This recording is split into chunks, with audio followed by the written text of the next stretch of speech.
Have you ever stood in a room full of people feeling like you were completely invisible? I have, and it hurt more than any wound I've ever known. It was supposed to be one of the happiest days for my family. The wedding of my little sister Ava at a sprawling estate in Seattle, Washington. Crystal chandeliers gleamed, endless white roses filled every corner, and laughter rang out from guests in tailored suits and glittering gowns. But me? Noah Carter? I was just a shadow, unseen by everyone. No greeting, no glance, not even a decent seat. I stood there, holding the hand of my 10-year-old daughter Emma, fighting back tears as my mother, Margaret, leaned in and whispered coldly in front of dozens of guests. Noah, don't ruin Ava's day. A useless guy like you doesn't belong here. Useless? Me? The one who paid $20,000 to save her house from foreclosure. The one who worked overtime so Ava could graduate college. The one who climbed onto her roof in a storm to keep the family dry. I clenched my jaw, forced a smile for Emma, and told her we'd be fine. But deep down, I wanted to turn and walk away, to take Emma and leave that estate for good. I almost did. But then, my little girl, with a heart braver than anyone in that room, did something I never had the courage to do. She took a stand that silenced the entire crowd and changed everything. Want to know what Emma did to make my family face the truth? I'm Noah Carter, 32 years old, a single dad, living on the outskirts of Seattle, Washington. I'm an auto mechanic at a small garage, not a flashy job. But it keeps the bills paid, and life steady for me and Emma, my 10-year-old daughter. Emma's my everything. With her big bright eyes and a smile that melts away my worst days, she always finds a way to make me laugh, even when the world feels heavy. But my family, my mom, Margaret, my dad, Robert, and my sister Ava, to them, I'm nothing. I'm just that Noah, the failure, the guy who'll never measure up to Ava, the golden child, who's now a big-shot entrepreneur in downtown Seattle. Growing up, I was always in Ava's shadow. When Ava won a college scholarship, we threw a backyard party with cake and balloons. When I opened my first garage, Mom just shrugged and said, "Do whatever, but don't bother Ava. She's got a big future." I didn't resent it, not at first. I figured every family needs someone to hold things together quietly, and I was fine being that guy. I remember when I was 25, bank called, threatening to foreclose on Mom's house in Tacoma, 20 miles away. She was frantic, sobbing on the phone. I drained my savings and took out a $20,000 loan to cover the mortgage. Mom didn't thank me. Instead, she bragged to the neighbors that Ava saved the family, even though Ava was off partying in Los Angeles, not pitching in a dime. Ava was no different. When she got tangled in a lawsuit over $8,000 in credit card debt, I hired a lawyer and paid the fees to settle it. She just laughed and said, "Thanks, Noah, but next time I'll handle it. No need to go overboard." I swallowed my frustration, thinking that's just how little sisters are. But the truth is, Ava never saw me as a brother to be proud of. To her, I was just the mechanic brother, the guy who showed up to fix her messes and then faded away. Last year, when Ava got engaged to Liam Parker, a young, successful lawyer, I thought things might change. I hoped the wedding could bring our family closer. I called Mom, asked if I could help with anything. She sighed over the phone. "Noah, let Ava handle it. She knows what she wants. Just show up on time, and don't mess things up." Her words hit like a punch, but I nodded, like always. I looked at Emma, sitting at the kitchen table, carefully drawing a card for Aunt Ava with glittery star. "Dad, I want Aunt Ava to love this card," she said, her eyes sparkling. I smiled, but my heart sank. I knew this wedding wouldn't be what Emma expected. As the wedding day approached, I bought Emma a pale blue dress, her favorite color, and a pair of tiny white shoes she'd saved for a special occasion, ever since we watched the Seahawks win at home last summer.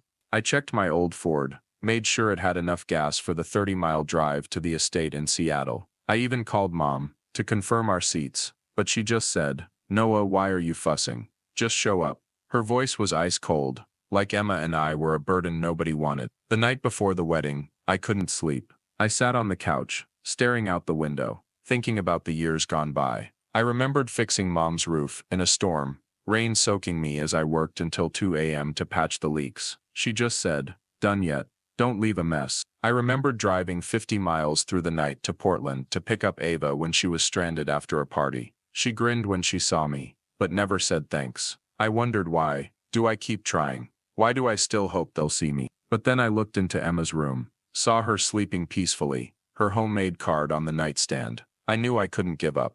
Not for Mom, not for Ava, but for Emma. She deserved a happy day, a chance to see her family together, even if just for a moment. I stood up, took a deep breath, and told myself, one day Noah, you can do this. That morning, Emma woke up early, buzzing with excitement as she put on her dress and twirled in front of the mirror. Dad, do I look like a princess? She asked, beaming. I knelt down, adjusted the bow on her dress, and said, you're the prettiest princess, Emma.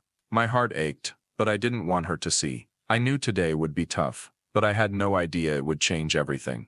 Not because of me, but because of a 10-year-old girl, with a heart braver than anyone in that room. As I steered my battered Ford onto the gravel driveway leading to the wedding estate in Seattle, the June sun blazed down on sprawling green lawns, as if the whole world was cheering for Ava. The estate loomed ahead, massive and extravagant, with white stone columns and a glass-domed roof glittering in the sunlight. Sleek cars, BMWs, Mercedes, Lexuses, packed the lot, and guests in tailored suits and evening gowns stepped out, laughing and clinking champagne glasses. I glanced in the rearview mirror, catching Emma in the back seat, clutching her handmade card, her eyes sparkling like she'd stepped into a fairy tale. Dad, this place looks like a castle, she squealed, twisting to take it all in. I smiled, but my stomach churned. I knew this place wasn't welcoming us, not the way it rolled out the red carpet for Ava. I parked at the far end of the lot, near a fence, trying to ignore the curious glances at my scratched-up truck. Emma hopped out, her pale blue dress fluttering, her tiny white shoes glinting in the sun. I took her hand, guiding her through the crowd toward the check-in table. The woman there barely looked at me, scanned the guest list, and slid a plain seating card across the table without a word. My name, Noah Carter, was buried somewhere in the middle, like an afterthought tacked on at the last minute. I thanked her, my voice dry, and led Emma into the main reception area. Inside, the air was thick with opulence. Tables draped in white silk held towering rose centerpieces, shimmering under crystal chandeliers hanging from the ceiling. A live band played soft ballads, and photographers roamed, snapping every smile, every clink of glasses. I scanned the room for Mom and Dad, Margaret and Robert, but they were front and center, near the head table, laughing with Ava's bridesmaids. Mom looked radiant in a custom silver dress, her hair pinned up without a strand out of place. Dad, in a gray suit, clapped a friend on the shoulder, chuckling when someone called Ava the Hayes family's crown jewel. I led Emma to our assigned table, number 12, tucked in a far corner by the kitchen doors, where the smell of frying oil and clattering dishes drowned out the party's glamour. Our table mates were strangers, probably Liam's friends, who nodded politely before turning back to their own conversations. Emma set her glittery card carefully on the table, like it was a treasure. Dad, when can I give this to Aunt Ava? She asked, her voice brimming with excitement. I smoothed her hair, forcing a cheerful tone. Soon, sweetheart. After the ceremony, okay, but deep down, I doubted that chance would ever come. The ceremony began. Ava stepped out, stunning, like she'd walked off a magazine cover, her wedding dress sparkling in the sunlight, her curls cascading perfectly. Liam waited, eyes shining, and the crowd erupted in applause as they joined hands. I sat beside Emma, clapping along with everyone else, but I felt like I was watching a movie I had no part in. Emma leaned her head on my shoulder, whispering, Aunt Ava's so pretty. Dad, right? I nodded, but my heart sank. Pretty sure, but Ava had never seen me as a brother. Not today, and maybe not ever. After the vows, the photographers took over, herding family members into neat curated lines for pictures. Ava and Liam stood in the center, glowing like a dream couple. Mom directed everything like a seasoned pro, fluffing Ava's train, positioning Dad and the bridesmaids just right. I stood off to the side, holding Emma's hand, hoping someone would call out, Noah, get in here. No one did. The photographer waved, shooing non-immediate family out of the frame. Mom caught my eye and shook her head, her gaze sharp as a blade. Emma tugged my sleeve, whispering, Dad, why aren't we in the picture? I knelt down, forcing my voice to stay steady.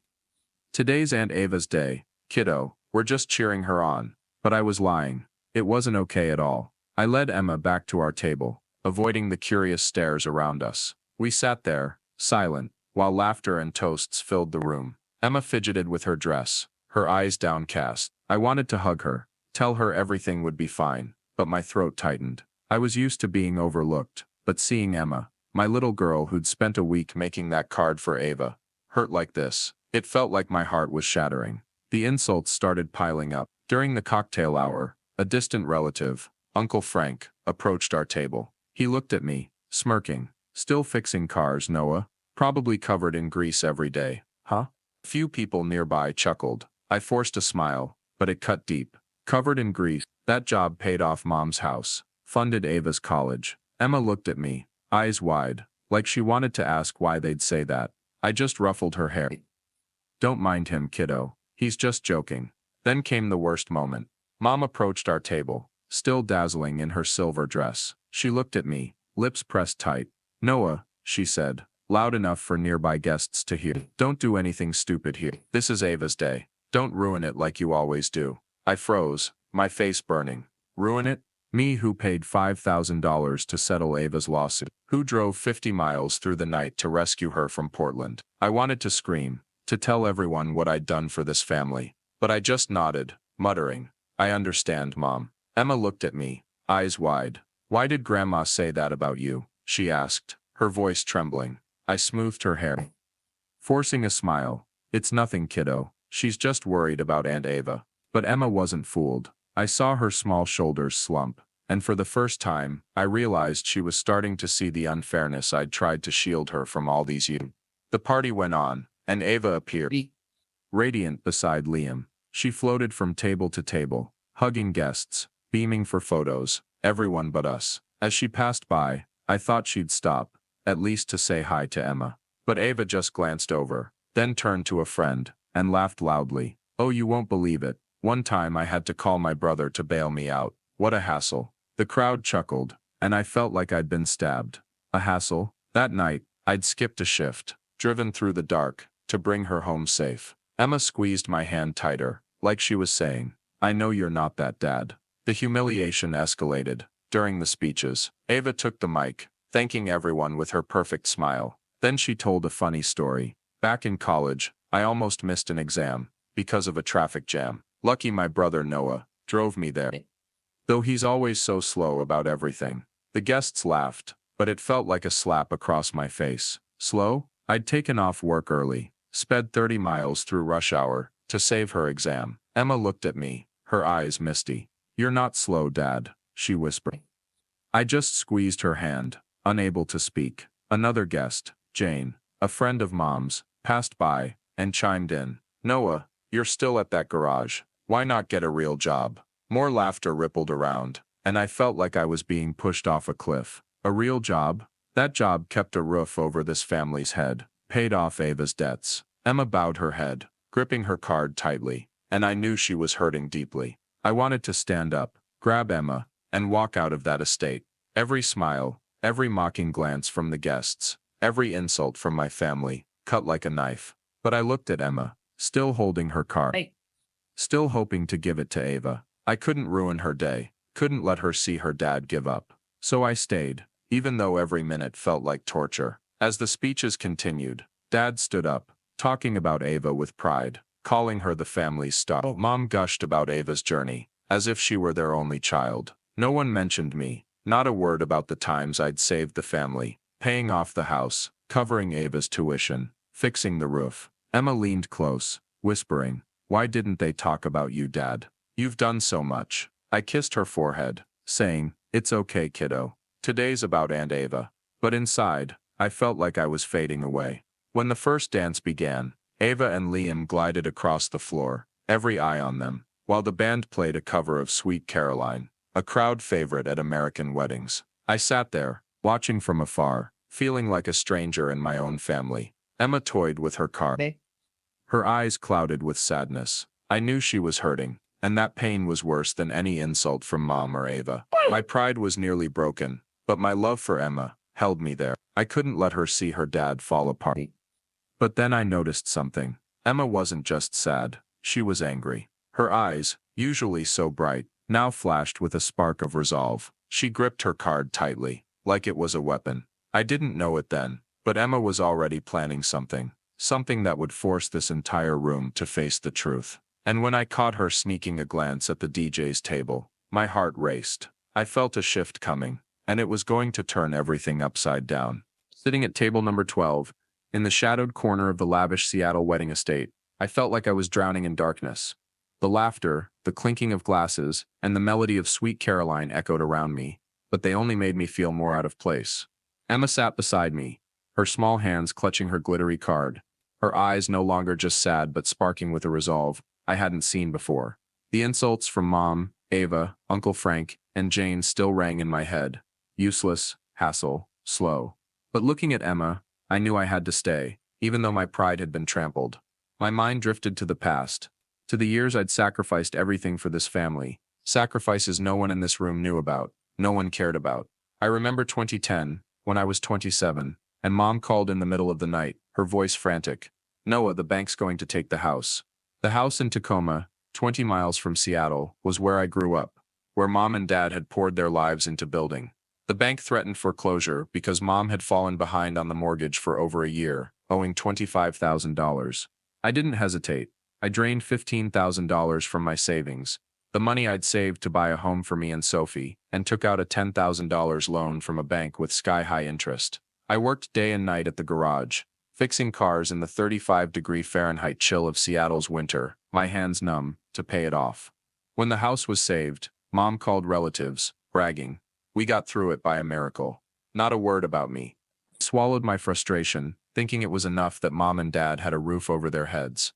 But the sacrifices didn't stop there. Ava, my pampered little sister, needed money for college in Los Angeles. My parents couldn't afford it, and Ava refused to take out student loans. Mom looked at me, her eyes almost commanding. Noah, you have to help your sister. Ava has a bright future. I gritted my teeth, pulled another $12,000 from my savings, and worked extra night shifts to make up for it. I sent money to Ava every month, while I lived on a shoestring, eating instant noodles and sleeping on a couch because I couldn't afford decent rent. Ava graduated, but she only sent me a text. Thanks, Noah, but I deserved it, right?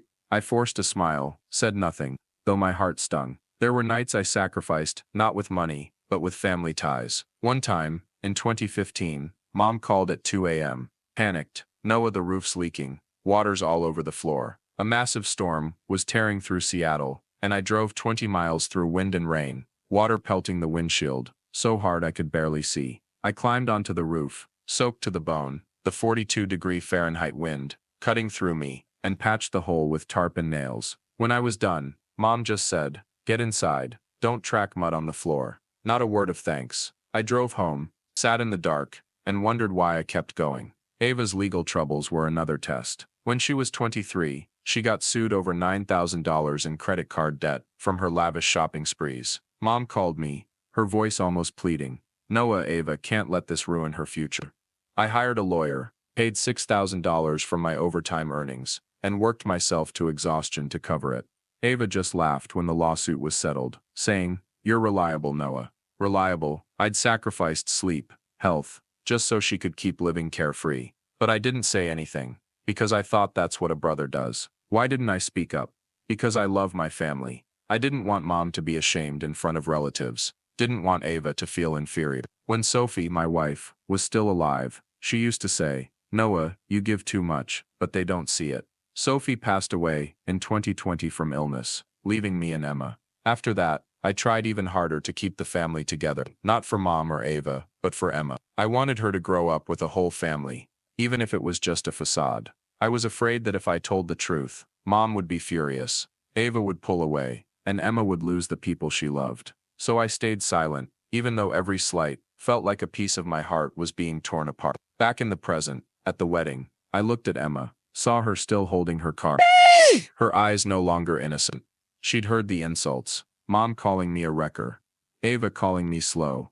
Uncle Frank mocking me, as covered in grease. I knew she was hurting, and that pain cut deeper than any taunt. I was exhausted. Exhausted from sleepless nights, from debts I'd carried, from putting my family above myself. But looking at Emma, I found the reason to keep going. I didn't want her to see her dad give up. I wanted her to know that family love was worth sacrificing for, even if the cost was steep. But then, I noticed something. Emma wasn't just sad, she was angry. Her eyes flashed, like she'd made up her mind to do something. She snuck a glance at the DJ's table, and I felt a surge of energy from her. I didn't know what she was thinking, but I knew Emma wasn't like me. She wouldn't stay silent. And when she took my hand, whispering, "Dad, I won't let them hurt you anymore." My heart raced. I sensed a change coming, and it was going to shake everything. The atmosphere in the Seattle wedding estate was still dazzling, with crystal chandeliers casting light on smiles and champagne glasses. But I felt like I'd been pushed to the sidelines. Emma sat beside me, clutching her glittery card, her eyes sharp, as if she was plotting something after the insults from Mom, Ava, Uncle Frank, and Jane. I was exhausted, my pride trampled. But looking at Emma, I knew I had to stay. Then, amid the storm of emotions, a familiar voice cut through. "Noah, man, you okay? You look like the whole world just crushed you." I looked up and saw Jake Thompson standing in front of the table, a warm smile on his face. Jake, my best friend since high school, was my coworker at the Seattle garage where we fixed cars through long days together. He was tall, with messy brown hair, wearing a slightly rumpled suit but radiating friendliness. Jake was the only one, besides Sophie, who knew everything I'd sacrificed for my family, from paying off debts to bailing Ava out of trouble. I forced a smile, saying, "Just a wedding, Jake. What are you doing here?" Jake pulled up a chair, winked at Emma. "Hey, princess. That card's gorgeous." Emma gave a faint smile, but her eyes darted to the DJ's table, like she was calculating. Jake turned to me, his voice low. "Ava's mom invited me. Probably thought I'm a decent guy to show off, but I'm here for you. And I see you're getting stomped on by this crowd." He nodded toward Mom, Margaret, laughing near the head table, and Ava, glowing beside Liam. I shrugged, trying to downplay it. "It's just normal stuff, Jake. They're allowed to be proud of Ava." But Jake wouldn't let me dodge. He leaned in, his voice serious. "Noah, don't play it off. I saw your mom chew you out in front of everyone, calling you a wrecker. I heard Ava mock you as slow in her speech. Jane even sneered about you being covered in grease. How long have you been putting up with this?" Jake's words hit like a punch. I looked down at my calloused hands, scars from nights fixing cars, patching roofs, working to exhaustion to save my family. "I'm tired, Jake," I whispered. "But I do it for Emma. I don't want her to see our family fall apart." Emma looked up when she heard her name, her eyes flashing, but she stayed quiet, glancing at the DJ's table again. Jake shook his head, his voice edged with anger. "Noah, you paid $25,000 to save your mom's house in Tacoma, 20 miles away. You sent $12,000 for Ava's college. You fixed the roof in a storm, freezing at 42 degrees Fahrenheit. You shelled out $6,000 to settle Ava's $9,000 lawsuit, and they treat you like you don't exist. Don't you see how wrong that is?" I froze. Jake knew it all because I'd told him. On those nights we sat at the bar near the garage, when I couldn't keep it in anymore. "Jake," I said, my voice hoarse, "if I speak up, Mom will be humiliated.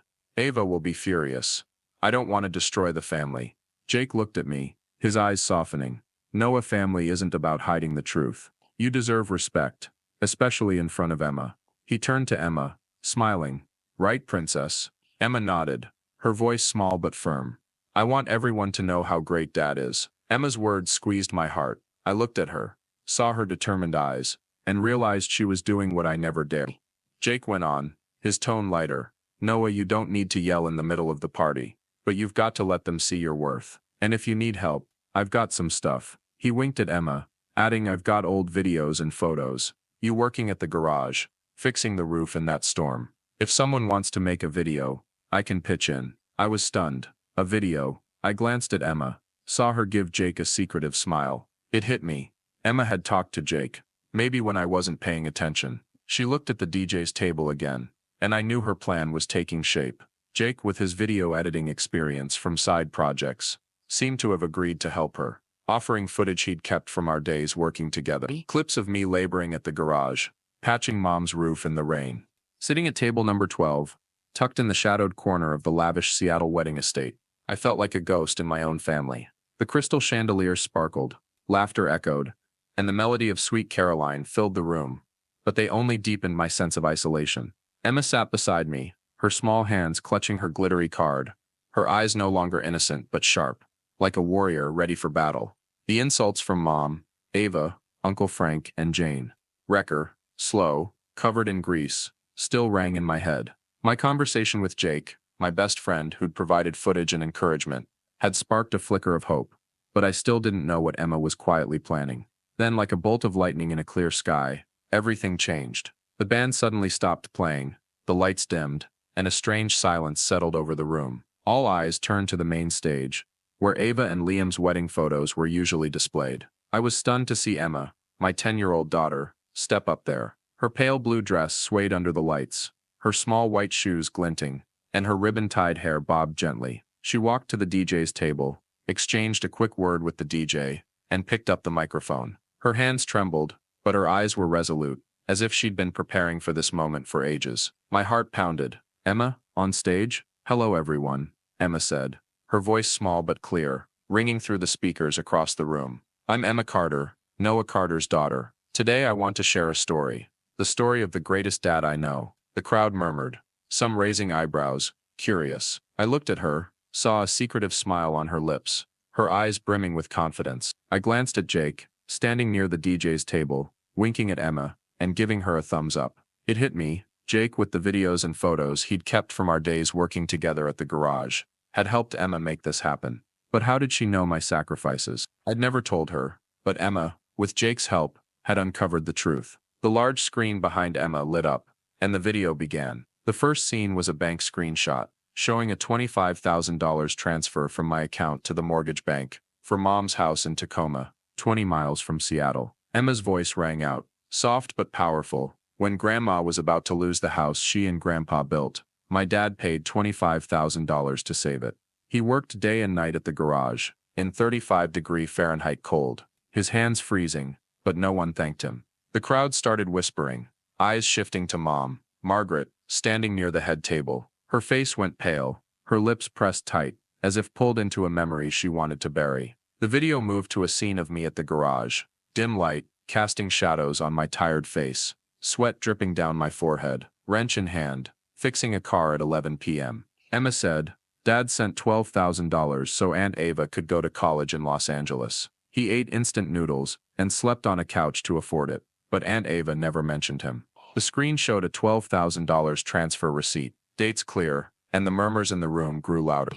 Ava, standing beside Liam, bowed her head, her hands gripping her wedding dress, her shoulders trembling slightly. Some guests covered their mouths, their eyes wide with shock. The next scene took my breath away. Me on Mom's roof, during the 2015 storm, rain pelting my face, 42-degree Fahrenheit wind, cutting through me, patching a hole at 2 a.m. The wind howled, the tarp in my hands flapped wildly, but I kept nailing it down. Emma said, "Dad fixed Grandma's roof in a storm, soaking wet, shivering, but Grandma just told him not to track mud on the floor." Some guests shook their heads, whispering, "My God, he did that." I saw Uncle Frank, who'd mocked me, look down, his eyes avoiding the screen. The video shifted to a scene of me transferring $6,000 to pay a lawyer for Ava's $9,000 credit card lawsuit. Emma said, "Dad saved Aunt Ava from legal trouble, working overtime, until he was exhausted. But Aunt Ava called him a hassle in her speech today." The whispers in the room swelled like waves, a few guests shaking their heads, their eyes flashing with indignation. Ava covered her face, her shoulders shaking, clearly fighting back tears. Then the video turned to warmer moments, tightening my chest. A scene showed me driving 50 miles to Portland at midnight, rain pouring, to pick up Ava from a bar, her drunk but safe as she climbed into my car. Another clip showed me sitting beside Ava in the hospital, after her car accident, holding her hand, as she cried in fear. A short video captured me taking Ava to breakfast, after she failed an important exam, comforting her that she'd do better next time. Emma said, her voice choking, "Dad was always there when the family needed him, even when he was tired, even when he had to give up his own dreams." The video ended with a scene of me and Emma, at the garage, me teaching her how to change a tire. Both of us laughing brightly. Emma said, "Dad and I were seated by the kitchen today, like we don't matter. I made this card for Aunt Ava, but I want everyone to know, my dad is my hero." The final image was Emma holding her glittery card, her eyes shining, and the screen faded to black. The room fell silent, as if no one dared to breathe. Tears spilled down my cheeks, unstoppable. Emma had done what I never did. She laid bare the truth, not to hurt me, but to demand justice, out of love for me. As she stepped off the stage, the crowd still hushed, eyes following her every small step. She returned to our table, sat beside me, and I took her hand, squeezing it tightly, whispering, "You made me proud, Emma, thank you." She smiled, her eyes sparkling, but I saw her small shoulders tremble, as if she'd just faced a monumental challenge. The guests began to whisper, eyes fixed on Mom, Ava and Dad. Mom, Margaret, stood frozen, her face flushed, her eyes glistening with tears, her lips pressed tight, as if wrestling with herself. Ava covered her face, her shoulders shaking, tears streaming through her fingers, smudging her makeup. Dad, Robert, stood beside Mom, head bowed, hands in his pockets, his face etched with shame, as if he wanted to disappear. Some guests shook their heads, murmuring, "They treated him like that." Another said, "I had no idea he did so much." Then, unexpectedly, Jane, the one who'd sneered about me being covered in grease, stood up, clapping slowly. A man I didn't know followed, then another. The applause spread, not loud like during Ava's speech, but quiet, heavy with emotion, like a silent acknowledgement. I heard someone say, "He's a real hero." A woman whispered, "This family owes him so much." My face burned, not from shame, but from a strange feeling, being seen, being recognized, for the first time in my life. Ava suddenly walked to the stage, tears streaming down her face, her makeup smudged, but she didn't care. She grabbed the microphone from the DJ's table, her hands trembling, her voice choked. "Noah, I'm sorry." She looked at me, eyes red. "I knew you did everything. Saved the house, paid for my college, got me out of that lawsuit. I was selfish, never admitted it.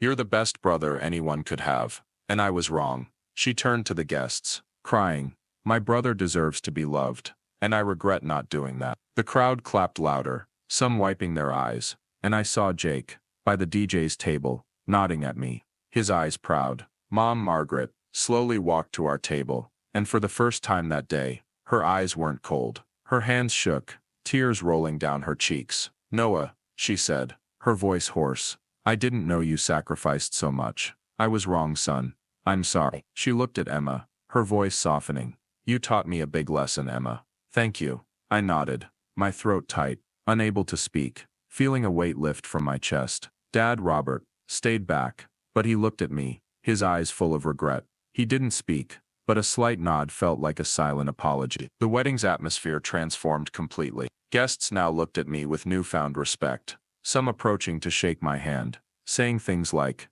"You're a real man, Noah," or "You've got an amazing daughter." An older woman, maybe a friend of Mom's, took my hand, saying, "You did what most people never would.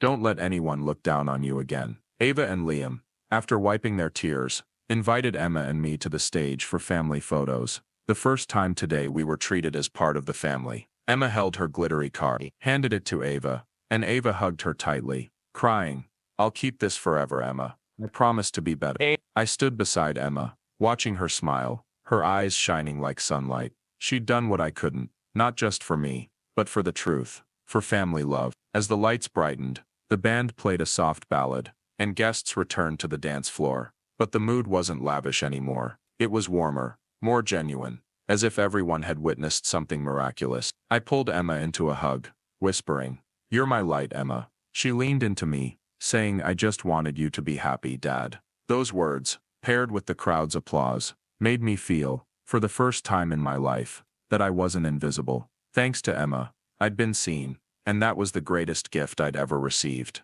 I looked around the room, seeing Mom and Ava, still emotional, smiling at me with regret and hope in their eyes. Dad stood nearby, and for the first time today, he walked over, placed a hand on my shoulder. Silent, but I felt the shift. Jake from the DJ's table raised his champagne glass, as if toasting me, and I knew this family's journey wasn't over, that there was still much to mend. But this moment, thanks to Emma, marked a new beginning. The truth had won, and I, for the first time, felt I truly belonged here. 2 months after Ava's wedding, I sat on a wooden bench in the backyard of our modest suburban Seattle home, the late afternoon sunlight filtering through the trees, casting golden patches on the grass. Emma sat beside me, coloring a new picture, a radiant smile lighting up her face. Since that fateful day at the wedding estate, when Emma stepped onto the stage and played a video revealing my sacrifices, everything had changed. Not only had my family begun to heal, but I, Noah Carter, once invisible to my mother and sister, now felt I truly belonged. Thanks to Emma, I'd rediscovered my worth, and my family had learned to cherish love. After Emma's video, the public apologies from Mom, Margaret, and Ava at the wedding were just the beginning. What mattered more was what followed. A week later, Mom called, her voice softer than ever. "Noah, I want you and Emma to come for Sunday dinner. I want us to be a family." I drove 20 miles to Tacoma, to the house I'd once paid $25,000 to save. For the first time, Mom hugged me at the door, her eyes glistening. I was wrong not to see what you did, Noah. I promise things will be different. That dinner wasn't just about grilled steak and mashed potatoes. It was the first time I felt Mom saw me as a son, not a problem solver. Ava changed too, in ways I hadn't expected. She started inviting Emma and me to her place in downtown Seattle, 5 miles from the garage where I work. Once, she threw a birthday party for Emma, baking a chocolate cake, Emma's favorite. Ava hugged Emma, saying, "I want to be a better aunt, Emma. Thank you for giving me a chance."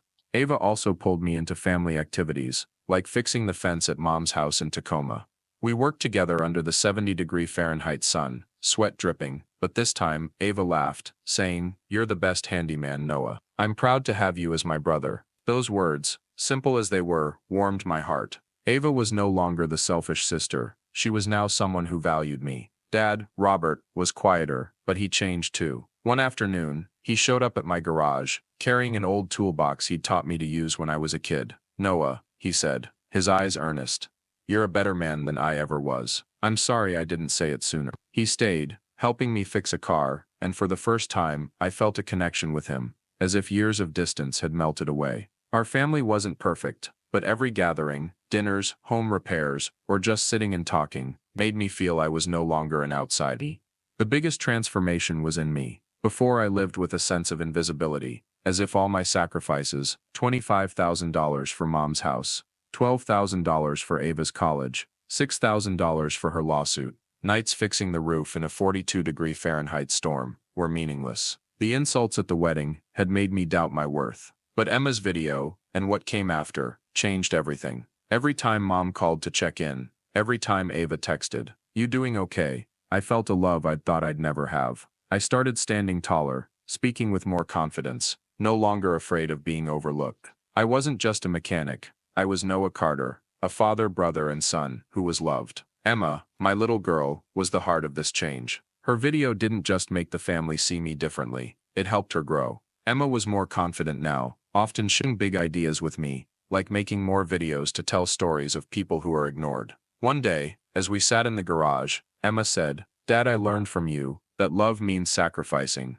but also speaking the truth." I hugged her, too proud to speak. Emma didn't just save me from invisibility. She learned a profound lesson about courage and family love. She kept the glittery card from the wedding on her desk, a reminder of the moment she changed everything. Jake, my best friend who helped Emma make the video, remained a part of our lives. He visited, bringing a tablet to teach Emma how to edit videos, laughing loudly, "Noah, your princess is gonna be a Hollywood director."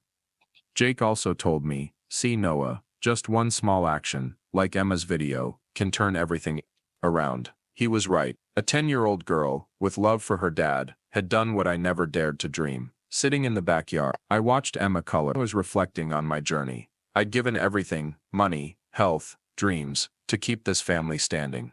I'd driven 50 miles to Portland at midnight to pick up Ava, worked in 35-degree Fahrenheit, cold to pay debts, eaten instant noodles so Ava could go to college. I'd thought those sacrifices were pointless, but Emma showed me that family love is patience, sacrifice, and sometimes, a single small action, like her video, can change it all. I was no longer afraid of being forgotten. I knew my worth, not just because Mom, Ava, or Dad acknowledged me, but because Emma saw me, and because I'd learned to see myself. As the sunlight faded, Emma looked up, handing me her new picture.